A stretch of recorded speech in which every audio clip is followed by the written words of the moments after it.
valid nominated member Raja Parvez Ashraf for the election of the Speaker. Proposed through two separate nomination papers, one by Sayyid Khurshid Ahmad Shah MNA and the other by Sayyid Naveed Qamar MNA.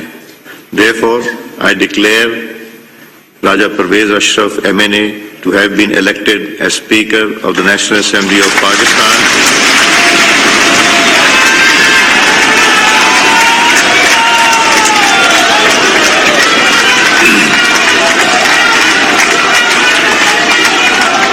Therefore, I declare Raja Parvez Ashraf MNA to have been elected as Speaker of the National Assembly of Pakistan under Article 53 of the Constitution of the Islamic Republic of Pakistan, read with Sub-Rule 5 of Rule 9 of the Rules of Procedure and Conduct of the Business in the National Assembly 2007. اب میں محترم former prime minister راجہ پرویز اشرف صاحب کو request کروں گا کہ وہ آ کے حلف اٹھائیں.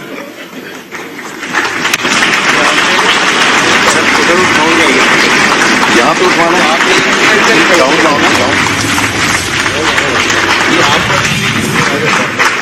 یہ راستہ سا لکھا ہوا ہے.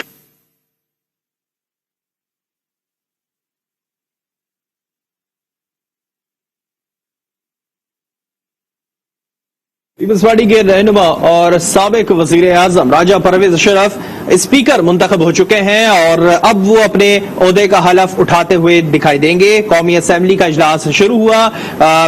جو وزیر اعظم ہیں پاکستان کے شہباز شریف، انہوں نے خطاب بھی کیا.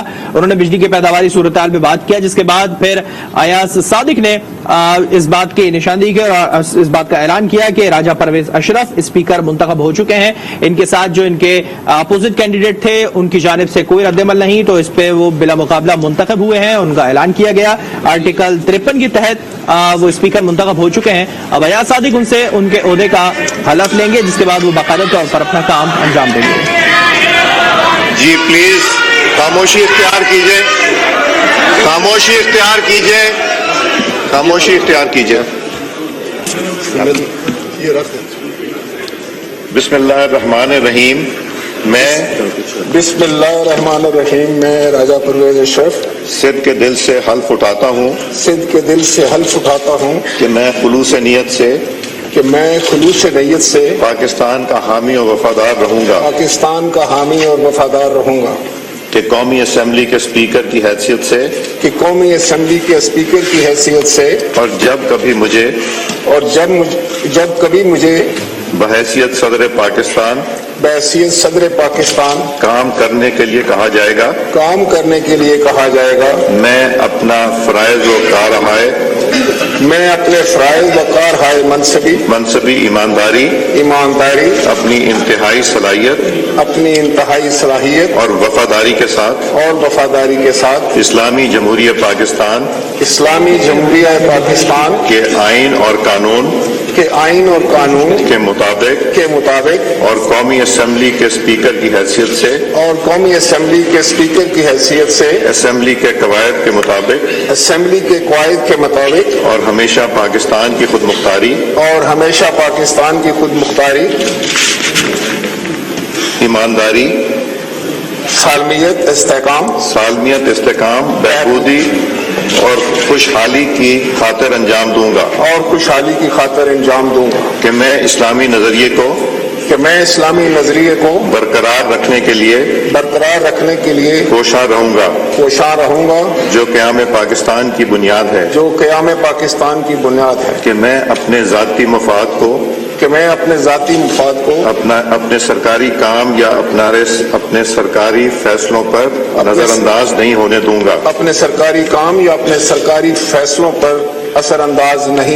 گا کہ میں اسلامی جمہوریہ پاکستان کے آئین کو برقرار رکھوں گا اور اس کا تحفظ اور دفاع کروں گا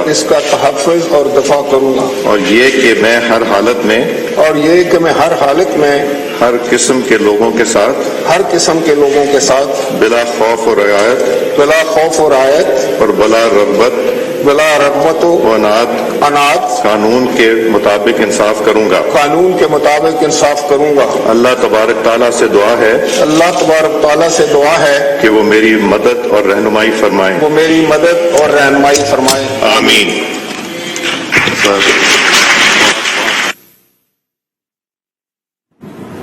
قومی اسمبلی کے اسپیکر راجہ پرویز اشرف منتخب ہو چکے ہیں. انہوں نے اپنے عہدے کا حلف اٹھا لیا ہے. Panel of chair Ayaz Sadiq نے ان سے ان کے عہدے کا حلف لیا. اس سے پہلے وہ چیئر سنبھالے ہوئے تھے اور اب راجہ پرویز اشرف کو اسپیکر کی چیئر دے دی گئی ہے.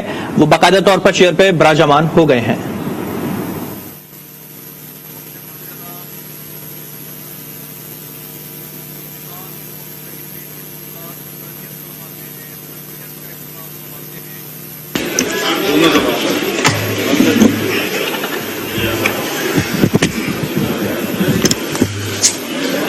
اعوذ باللہ من الشیطان الرجیم. بسم اللہ الرحمن الرحیم. معزز اراکین قومی اسمبلی آف پاکستان، میں رب ذوالجلال کے سامنے انتہائی انکساری اور عاجزی کے ساتھ سر کو جھکاتا ہوں جس نے اپنے ایک ادنا بندے کو ایسے باوقار منصب پر بٹھایا. میں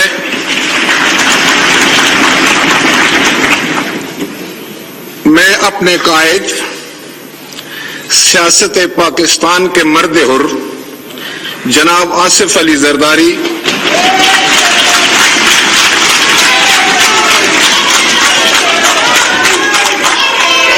اور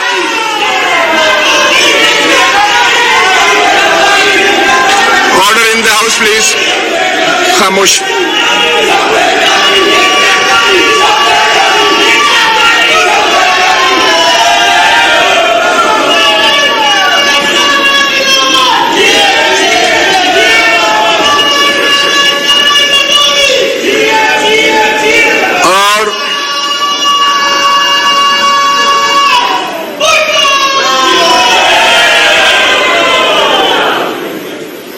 اور قائد عوام شہید ذوالفقار علی بھٹو اور شہید جمہوریت محترمہ بے نظیر بھٹو سمیت جمہوریت کے ہزاروں شہیدوں کے وارث جناب بلاول بھٹو زرداری کا ممنون ہوں،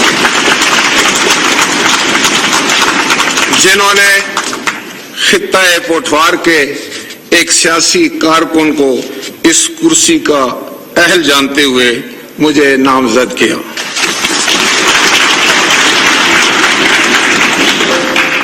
میں قائد ایوان وزیر اعظم اسلامی جمہوریہ پاکستان جناب میاں محمد شہباز شریف صاحب، پارلیمانی زعما جناب اسد محمود صاحب، جناب مقبول صدیقی صاحب، جناب خالد مگسی صاحب، جناب اختر جان مینگل صاحب، جناب طارق بشیر چیمہ صاحب، جناب غوث بخش مہر صاحب، جناب نوابزادہ شاہ زین بھگٹی صاحب، جناب امیر حیدر ہوتی صاحب، جناب اسلم بہتانی صاحب، جناب علی نواز شاہ صاحب اور جناب محسن داوڑ سمیت اس معزز ایوان کے ایک ایک رکن کا انتہائی مشکور ہوں کہ آپ سب نے جمہوریت، حق اظہار رائے اور اس معزز ایوان کی سربلندی کی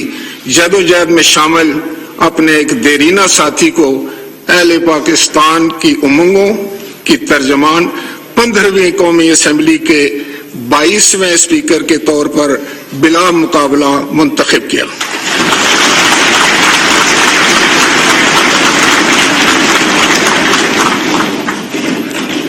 وطن عزیز، پاکستان کے ڈائمنڈ جوبلی سال میں یہ انتخاب اس لحاظ سے بھی تاریخ ساز اور یادگار ہے کہ یہ ہماری ملکی تاریخ کا پہلا واقعہ ہے کہ ایک سابق وزیر اعظم کو اس محترم منصب کا اہل جانا ہے.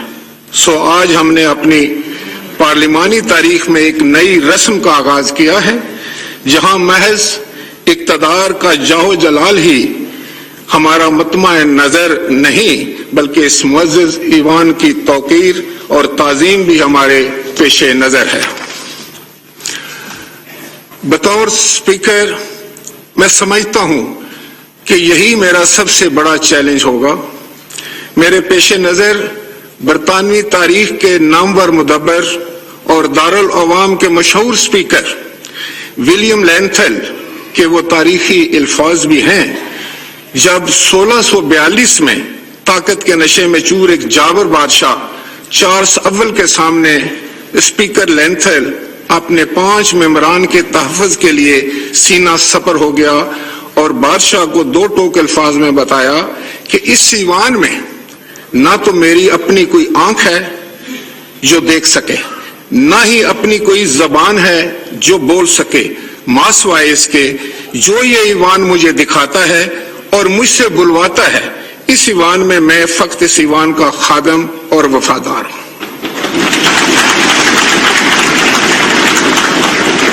یہ ہے اسپیکر کا وہ جو کردار جو 450 سال کے بعد بھی تاریخ کا حصہ ہے۔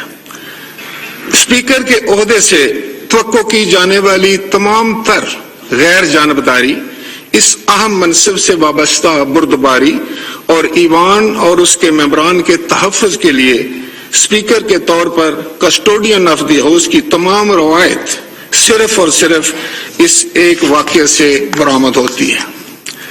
یہی وجہ ہے کہ نہ ہمارے آئین نہ ہی ہماری قومی اسمبلی کے قواعد و ضوابط میں کہیں بھی کسٹوڈین کا لفظ موجود ہے، لیکن یہ کردار اسپیکر کے منصب کا لازمی جز ہے۔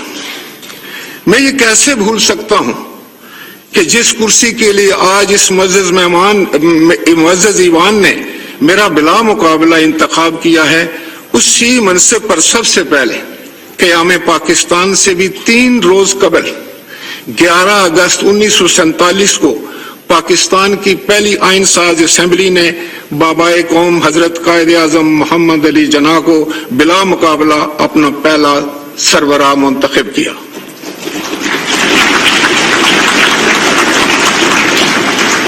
اور اسی مسند پر یہ ایوان شہید ذوالفقار علی بھٹو کو بھی منتخب کر چکا ہے۔ اپنے انتخاب کے موقع پر کیا گیا قائد اعظم کا خطاب جہاں مملکت پاکستان کا پہلا سرکاری اور قومی آئینی بیانیہ ہے، وہاں ریاستی ڈھانچے میں مقننہ کے مرکزی کردار پر بھی مہر تصدیق ثبت کرتا ہے۔ اس خطاب میں بانی پاکستان نے 2 ٹوک الفاظ میں فرما دیا تھا کہ یاد رکھیے آپ خود مختار قانون ساز ادارہ ہیں اور آپ کو ہی تمام اختیارات حاصل ہیں۔ مجھے یہ کہنے میں کوئی باک نہیں کہ بطور اسپیکر میری پہلی ذمہ داری اس ایوان کی خود مختاری، اس کو حاصل اختیارات کا تحفظ ہوگا۔ میری ناقص رائے میں ایسے تبھی ہو سکتا ہے جب مملکت اور عوام کو درپیش تمام اہم مسائل کا فیصلہ اس ایوان میں ہو، بند دروازوں کے پیچھے نہیں۔ جب آئین پاکستان کی دفعہ 91 کی ذیلی شق 6 کی حقیقی روح کو سامنے رکھتے ہوئے تمام وفاقی کابینہ صرف اور صرف اس معزز ایوان کو جواب دے، کسی فرد واحد کو نہیں۔ جب حکومت وقت عوام کے ان منتخب نمائندوں کی رائے کو مقدم جانے اور اپنی پالیسیاں پوری دیانتداری سے اس ہاؤس میں اور اس سے منسلک کمیٹی نے رکھے، اس پر مسلط نہ کریں۔ جب ایوان کو طاقت کا سرچشمہ سمجھا جائے، ربر سٹیمپ نہیں۔ ہمیں یاد رکھنا ہوگا اہل پاکستان نے مملکت کے مسائل کا حل تلاش کرنے کے لیے اس ایوان کو منتخب کیا ہے۔ مسائل کا حل باہمی مشاورت اور مکالمے میں ہے، نفرت، عدم برداشت اور نعرے کی سیاست میں نہیں۔ بحیثیت سیاسی کارکن میری تربیت ایک ایسی جماعت میں ہوئی ہے جس کے قائد شہید ذوالفقار علی بھٹو نے 10 اپریل 1973 کو پہلے متفقہ آئین کی منظوری پر فرمایا تھا کہ ہمیں ایک ایسا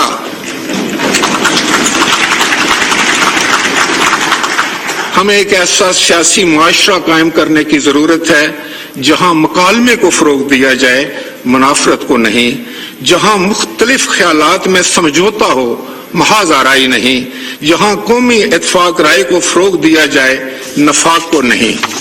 اور یہ تو تبھی ہو سکتا ہے جب حکومت ادبی اکثریت کی بنیاد پر نہیں بلکہ سب کو ساتھ لے کر چلنے کی بنیاد پر کی جائے۔ گزشتہ 3.5 برسوں میں ہم یہ تواتر سے کہتے آئے ہیں کہ یہ ایوان نامکمل ہے اگر اس میں اپوزیشن کی آواز شامل نہیں۔ آج بطور اسپیکر میں اسے اپنا فرض سمجھتا ہوں کہ اس ایوان میں اپوزیشن کی آواز کسی بھی ہیلے آزمائی سے دبائی نہ جائے بلکہ اسے سنا جائے اور اس کا احترام کیا جائے۔ ہمیں مسائل کو اس ایوان میں لانا ہے اور اس ایوان سے باہر لے جا کر عوام کو تقسیم نہیں کرنا۔ سو انگریزی کا یہ مشہور مقولہ ہے "The majority may have its way, but the opposition must have its say"۔ ہمیشہ پیش نظر ہمیں رکھنا ہوگا۔ ریاست کے اداروں کے درمیان ادب اور باہمی مشاورت آئین پاکستان کی روح ہے۔ تمام اداروں کو اپنے دائرہ اختیار میں رہتے ہوئے ایک دوسرے کی مدد اور رہنمائی کرنی چاہیے۔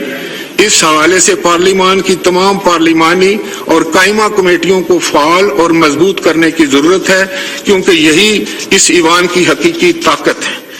فی زمانہ پارلیمانی سفارتکاری ممالک کے درمیان مسائل کے حل کا بہترین ذریعہ ہے۔ میں سمجھتا ہوں کہ اس ایوان میں موجود ایسے کئی زیرک اور مدبر شخصیات موجود ہیں جن کے ذریعے ہم خطے اور عالمی سطح پر پاکستان اور اس کے جمہوری اداروں کا وقار بلند کر سکتے ہیں۔ پارلیمانی فرینڈشپ گروپس اور بین الپارلیمانی اداروں میں ہماری بھرپور شرکت سے یہ ہدف حاصل کیا جا سکتا ہے۔ ایک فعال پریس کے بغیر ایوان مکمل نہیں۔ سو میں پارلیمانی رپورٹرز ایسوسی ایشن کے بھرپور تعاون کا مشتاق ہوں اور سینئر صحافیوں کی رہنمائی بھی چاہوں گا۔ یقین رکھیے یہ ایوان حق کے اظہار رائے کا نگہبان اور محافظ